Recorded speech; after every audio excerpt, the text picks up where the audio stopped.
बिस्मिल्लाहिर्रहमानिर्रहीम। बेटे 3.1 exercise last lecture में हमने शुरू की थी, तो पहले 2 सवाल हम उसके हल कर चुके हैं। क्वेश्चन नंबर 3 और उससे ऑनवर्ड का हिस्सा आज देखते हैं हम। क्वेश्चन नंबर 3 की रकम आपके सामने मौजूद है, जिसमें हमें कहा जा रहा है use differentials to approximate the values of. इन ये जो 4 पार्ट्स हैं आपके पास, इनकी अप्रॉक्सीमेट वैल्यूज निकालनी है और किस तरह से डिफरेंशियल्स का इस्तेमाल करते हुए। थोड़ी सी टेक्निकलिटी है बच्चों इन क्वेश्चंस में, अगर आपने गौर से समझ लिया फिर सारे पार्ट आपको एक ही तरह के लगेंगे।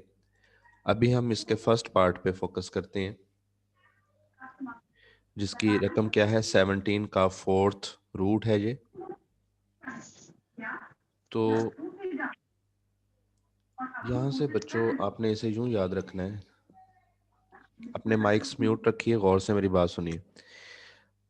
रकम में लिखा हुआ है 17 पे पावर 1/4।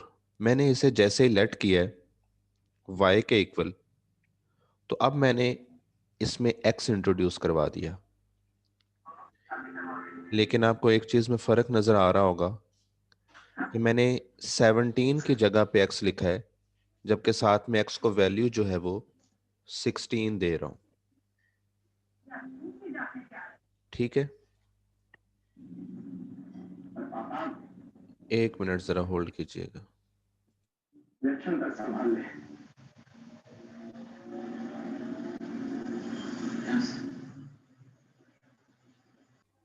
अच्छा बेटे, मैं आपको ये कह रहा था कि जब मैंने y के इक्वल लेट किया इसे, तो मैंने क्या किया है कि x लिख दिया है 17 की जगह पे, जबकि मैं साथ में बता रहा हूं कि x कौन है। x को मैं 16 ले रहा हूं और चेंज इन x जो है वो 1 ली जा रही है। यहाँ बच्चे कहते हैं x को 16 क्यों लिया, कुछ और रख लेते, 17 क्यों नहीं लिया। देखिए बेटे, अगर तो x 17 ही रहे तो हमारा प्रॉब्लम वहीं का वहीं है। 17 पे पावर 1/4 की वैल्यू ही तो हमें चाहिए, तो वो तो हम नहीं निकाल पाएंगे फिर डिफरेंशियल्स की मदद से। अब कौन सा नंबर रखना होता है, नंबर ऐसा चूज करना होता है जो आपका वो जो नंबर है उसके करीब तरीन हो, और ऐसा हो जो उस पार के साथ सिंप्लीफाई हो जाता हो। जैसे मैं इसे 18 रखता तो इशू वैसे ही रहता, क्योंकि 18 पे पावर 1/4 को हम फर्दर सिंप्लीफाई नहीं कर पाते। ठीक है, 16 इसलिए रखा कि 16 जो है, आप जानते हैं 16 का मतलब 2 raised to power 4 है, यानी कि किसी नंबर की पावर 4 अगर ये बन सकता है तो हम उसे चूज करेंगे। तो आप देखिए, जैसे ही y इंट्रोड्यूस किया हमने अपनी कैलकुलेशन में, y के साथ x आया, तो जहां पे हमने एक एरर कर दी है, एक एरर बना दी है। वो क्या लिखा, 17 की जगह पे x है, जबकि x को हम 16 कंसीडर कर रहे हैं। अब यहाँ पे प्रॉब्लम ये है, बच्चों को समझ नहीं आती, मालूम क्या करना है हमें 17 पे पावर 1/4 की वैल्यू कब मिलेगी। देखिए बेटा, जब आपने x की वैल्यू में चेंज दे दी है, उसकी वजह से y में भी चेंज आएगी। तो मैं आपको पहले बता दूं कि इस सवाल में आपको एक y अलहदा निकालना होगा, और x की चेंज की वजह से जो y में चेंज आई है उसे अलहदा से मालूम करना होगा। इन दोनों को ऐड करोगे, ये जो वैल्यू आपको मिलेगी ये अप्रॉक्सीमेट वैल्यू होगी आपके उस नंबर की। ठीक है जी, बात समझ आ रही है आपको? कोई क्वेश्चन है बच्चों तो वो कर लीजिए। कोई बात पूछना चाह रहे हैं आप? No sir. ठीक है, अब y निकालना बहुत आसान हो जाएगा, क्योंकि y के लिए हमने नंबर ही ऐसा चूज किया है जो बड़ी आसानी से मिल रहा है हमें। हमने y की जगह पे, y में x की जगह पे अब क्या दर्ज कर देना है, 16 दर्ज कर देना है। और 16 क्या है, 2 पे पावर 4 है। बच्चों 1 मिनट, जरा मुझे जो कुछ प्रॉब्लम आ रही है, स्क्रीन पे कुछ ये लिखा हुआ आ रहा है, एक बॉक्स सा जिसमें please move this window away from shared application. जी यार। अच्छा जी, अब कुछ साइड पे तो हुआ है, लेट्स सी व्हाट हैपेंस। ये क्यों आ रहा है? अच्छा चलें देखते हैं बाद में। तो मैंने y वाले वो जो एक्सप्रेशन है x पे पावर 1/4, वहाँ पे x की जगह पे 16 दर्ज करके उसको सिंप्लीफाई किया, y की वैल्यू तो 2 मिल गई। अब हमें चाहिए change in y। Change in y के लिए बेटा जी हमें इस हिस्से पे आना पड़ेगा, डिफरेंशियल्स लेना पड़ेंगे। और उसमें आप देखिए जी क्या करते हैं हम, ये कल भी आपको प्रैक्टिस मिली कि जब हम डिफरेंशियल लेते हैं तो एक्चुअली दोनों साइड पे d अप्लाई करते हैं, y का डिफरेंशियल तो dy हो गया। दूसरी साइड पे कैसे सिखाया था आपको जी, जो फंक्शन आपको नज़र आ रहा है आप उसका पहले डेरिवेटिव ले लें, जैसे पार शुरू में लाई, फंक्शन लिखा, पार में की कमी, और साथ उसके dx लिख दें, ये इसका डिफरेंशियल हो गया।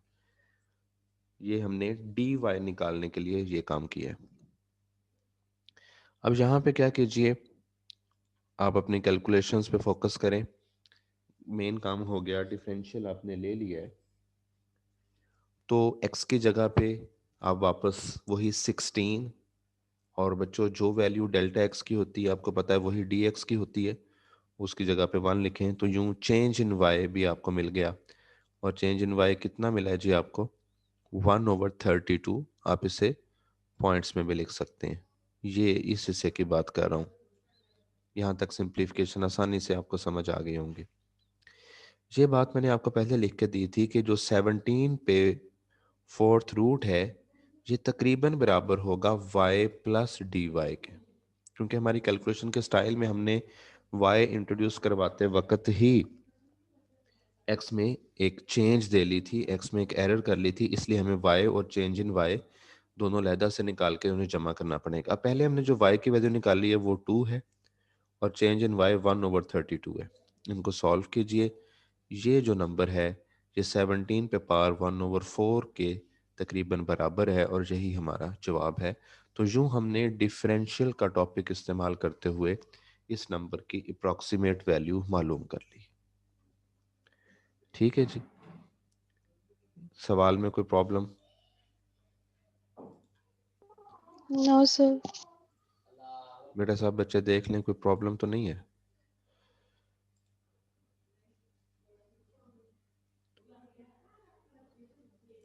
No sir. ठीक है, चलिए जी नेक्स्ट क्वेश्चन की तरफ मूव करते हैं। अब इसका एक और पार्ट भी किया है मैंने आप लोगों के लिए, ये ट्रिग्नोमेट्रिक वाला हिस्सा एक उठाया है, cos 29। cos 29 की वैल्यू कैसे मिलेगी जी हमें?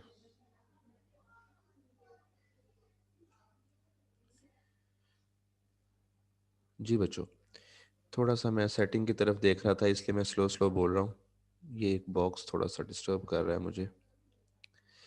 चलिए,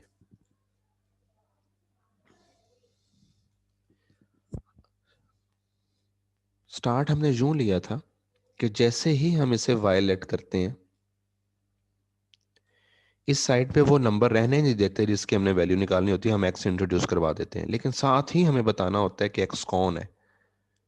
अब यहाँ पे 29 डिग्री के करीब कौन सा नंबर सूटेबल है जिसकी वैल्यू हम बगैर कैलकुलेटर से लिख सकते हैं, या वो हमें फार्मूला से याद है, तो 30 का नंबर सूट करता है जी, 30 डिग्री।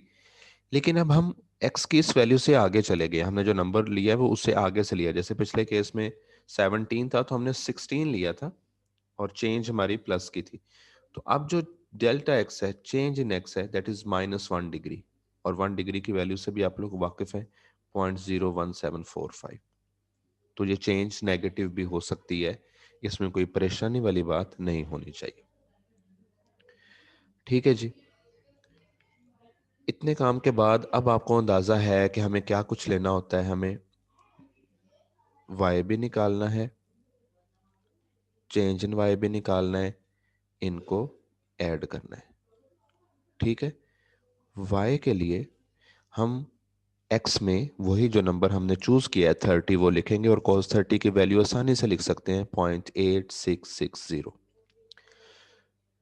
दूसरे हिस्से में अब हमें क्या करना पड़ेगा, डिफरेंशियल लेना पड़ेगा, और उस डिफरेंशियल के लिए चंद स्टेप्स, कोई मुश्किल बात नहीं, आपको सिखा दिया हुआ है। इस हिस्से की बात कर रहा हूँ, change in y differential of y d y हो गया, कॉस एक्स का डेरिवेटिव माइनस साइन एक्स, और साथ आप क्या लिखेंगे, डी एक्स लिखेंगे जी। बस डिफरेंशियल लेने की देर है। आप दोबारा से अपनी वैल्यूज इस्तेमाल करें, एक्स की जगह पे 30 डिग्री और डी एक्स जो कि वही डेल्टा एक्स ही होता है, उसकी वैल्यू जो हमने डिसाइड की थी -1 डिग्री या -0.01745। कैलकुलेट कीजिए, डी वाई मिल गया। वाई और डी वाई को ऐड करने से बेटे जी ये जो नंबर आया है ये कॉस 29 डिग्री की अप्रॉक्सीमेट वैल्यू है। आप इसे जस्टिफाई भी कर सकते हो कॉस 29 डिग्री की एग्जैक्ट वैल्यू कैलकुलेटर से लेके। तो मुझे बताइए ज़रा कि आपको कैसा लग रहा है ये सिलसिला, इन क्वेश्चंस में कोई प्रॉब्लम तो नहीं आ रही? सर जी। सर हम इसमें एक्स को बड़ी वैल्यू क्यों दे रहे हैं और डेल्टा एक्स को छोटी वैल्यू दे रहे हैं, ऐसा क्यों है? हम डेल्टा एक्स को बड़ी नहीं दे सकते और एक्स को छोटी दे दे। नहीं, change in x, delta x बेटे चेंज इन एक्स होता है। और जो आपको जी पता है कि जो चेंज होती है, जो very small amount of change होती है, डेल्टा का मतलब ही क्या है, स्मॉल अमाउंट ऑफ चेंज, ये वैल्यू बहुत छोटी होनी ओ चाहिए एज कंपेयर टू एक्स। बाकी रही बात कि एक्स को 30 क्यों लिखा, इसमें कोई प्रॉब्लम तो नहीं आपको? 29 के करीब यही सूटेबल था ना? जी ठीक है। हाँ जी। अब थोड़ी। और इधर जी। हमने जी। y प्लस डी वाई लिखा है, इधर हम सब्ट्रैक्टिंग कर सकते हैं, ऐड ही करेंगे इनको। हाँ जी, वाई और डी वाई दोनों को ऐड करेंगे, क्योंकि डी वाई की वो चेंज को हमने कंसीडर कर लिया ना, अगर माइनस में है तो हमने वो वैल्यू ले ली है यहाँ पे। वाई और डी वाई को आप ऐड ही करेंगे तो इससे आपको वो वैल्यू मिला करेगी। वो माइनस हमने कैलकुलेशन में शामिल कर ली ठीक। है, मुझे चेंज इन एक्स में माइनस था। ठीक है। जी अब थोड़ी सी प्रैक्टिस कर लेते हैं इस काम की कि ये जो दो पार्ट मैंने आपके लिए छोड़े हैं उनमें एक है आई थिंक साइन 61 डिग्री। तो जब आप इसे हल करना शुरू करेंगे तो मुझे बताइए पहला स्टेप क्या होगा। जैसे ही मैं इसे लेट करूंगा, y के साथ लिखूंगा तो क्या लिखूं, साइन 61 लिखूं या साइन एक्स लिखूं? Sine sine x. X. Sine x लिखेंगे जी। ठीक है। लाइबा कैमरा ऑफ करें अपना। लाइबा बट आपका कैमरा ऑन हो गया बेटे, ऑफ करें। चलिए जी। साइन एक्स लिखेंगे, 61 की जगह पे अभी हमने एक्स लिखा है, लेकिन हम साथ ही बताएंगे कि एक्स कौन है, जरा जल्दी से डिसाइड करके बच्चों बताओ। एक्स कौन? 63। 60। हाँ जी। 60। 60 एक्स को अब हम 60 डिग्री रखेंगे, और इस केस में डेल्टा एक्स क्या होगा? वन। प्लस 1। ये 1 डिग्री होगा, मतलब 0.01745। बाकी फॉर्मेट आप अप्लाई कर लेंगे, आसानी से आपका सवाल मुकम्मल हो जाएगा।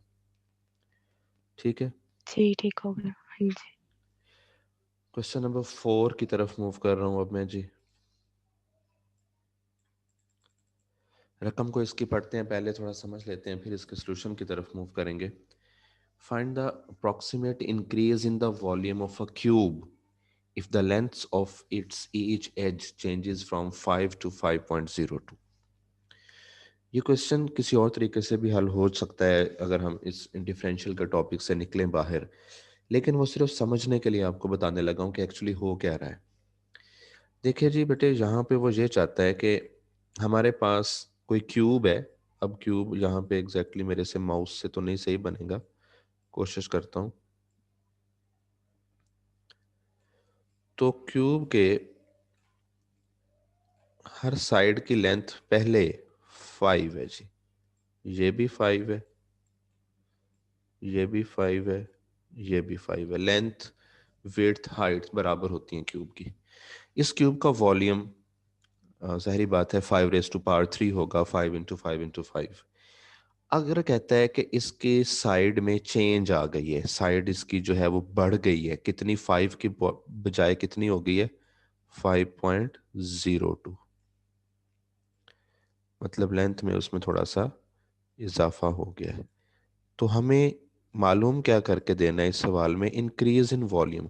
अब हर साइड की लेंथ कितनी है, 5.02, 5.02, 5.02। इजाफा हो गया ना बेटा उसकी लेंथ में, साइड में। तो जाहिर बात है अब इसका वॉल्यूम 5.02 का क्यूब आएगा। अगर हम उसमें से 5 का क्यूब निकाल लें तो वो इंक्रीज इन वॉल्यूम या वो चेंज इन वॉल्यूम है। लेकिन हमने इस क्वेश्चन को सॉल्व करना है डिफरेंशियल्स के साथ। तो मैंने आपको आइडिया दिया कि वो चाह क्या रहा है कि आप क्या करके दें, उस हवाले से आपको समझाया है।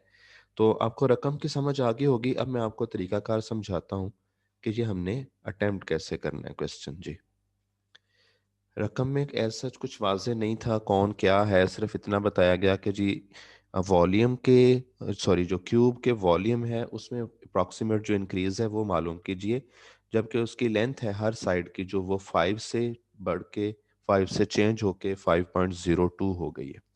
अब इस क्वेश्चन को हल करने का बेहतर तरीका ये है कि आप लोग पहले ये बताएं कि आपने उसकी साइड्स की लेंथ्स को किससे रिप्रेजेंट करना है, किससे डिनोट करना है। मैंने उसके लिए x चूज किया कि let x be the length of each edge of cube, each side of cube.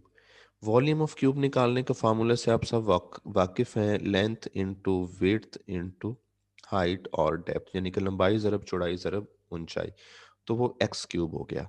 अब अगर मैंने उसकी हर साइड की लेंथ को एक्स से रिप्रेजेंट किया, इसका मतलब है एक्स चेंज हो रहा है 5 से, कितना हो रहा है 5.02। इससे ये बात भी समझ में आ जाती है कि एक्स पहले 5 था, फिर उसमें जो चेंज आ गई है वो 0.02 की है, जिसे हम डेल्टा एक्स या डी एक्स से लिख सकते हैं। मालूम क्या करना है इस क्वेश्चन में, ज़रा गौर कीजिए। Approximate increase in the volume. बेटा पिछले सवाल में हमें कुछ वैल्यूज निकालनी थी। हम अगर y निकालते थे तो चेंज इन y भी निकालते थे और उनको ऐड करते थे। यहाँ ऐसा कोई चक्कर नहीं, हमें सिर्फ वॉल्यूम में चेंज चाहिए। मीन हमें सिंपली डी वी चाहिए। अगर वॉल्यूम को v से जाहिर कर रहे हैं हम, तो हमें D of v, differential of v, change in v चाहिए। इसके लिए हम क्या करेंगे कि वो जो हमारे पास एक्सप्रेशन पड़ा है v is equal to x cube, उसका डिफरेंशियल लेंगे। Very simple. डिफरेंशियल कैसे लेते हैं, पार शुरू में लाइए, फंक्शन यानी कि उसका डेरिवेटिव ले ले, पार शुरू में ला के फंक्शन की पार में की कमी करके साथ डी एक्स लिखिए। 5 x की जगह पे और डी एक्स की जगह पे 0.02 जो उसकी वैल्यू थी वो दर्ज करने से हमें फौरन डी वी मिल गया। इसलिए हमने कहा so approximate increase in the volume is 1.5 cubic units. जी बच्चों, क्वेश्चन मुकम्मल कर चुका हूं मैं। प्रॉब्लम है कहीं तो बताइए मुझे। तरीका समझ आ गया आप लोगों को? जी सर। किसी बच्चे को कोई प्रॉब्लम है अगर तो पूछ लीजिए। आ गई है सब कुछ। ठीक है, चलिए ये आज का काम था हमारा। एक्सरसाइज मुकम्मल हो गई है। लेक्चर कुछ शॉर्ट रहा है आज, लेकिन नेक्स्ट लेक्चर से हम बाकायदा से इंटीग्रेशन का आगाज़ करेंगे। अभी कुछ आपको पिछले लेक्चर से या आज के लेक्चर में कोई मसला है तो वो पूछ लीजिए।